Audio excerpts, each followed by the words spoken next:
దేవుడు నిన్ను తల్లి గర్భములో నిర్మించాడు కదా. అలాంటప్పుడు నువ్వేం చెప్పాలో తెలుసా? స్వయంగా నేను దేవుని స్వరూపానండి. ఎవడో వక్రీకరణ చేస్తున్నాడని నువ్వు చెప్పకపోతే తప్పుది. దేవుని స్వరూపాన్ని స్వయంగా నువ్వు గణమెత్తి చెప్పాలి. నువ్వు నేను దేవుని స్వరూపాన్ని, దేవుని పోలికనే నేను. మరి నీ తల్లిదండ్రుల పోలిక నీకు రాలేదా అంటే, నా తల్లికి ఇచ్చినది, నా తండ్రికి ఇచ్చిన పోలిక నాకు ఇచ్చినది పరలోకమందు నా తండ్రి.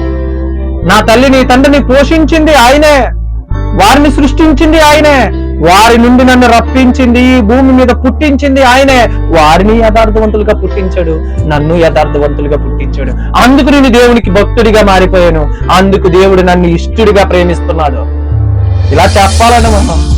ఇలా చెప్పితే నిజంగా దేవుడు నిన్ను చూసి ఎంతగా ఇష్టపడతాడంటే, ఎంతగా నిన్ను ప్రేమిస్తాడంటే మాటల్లో చెప్పలేమండి.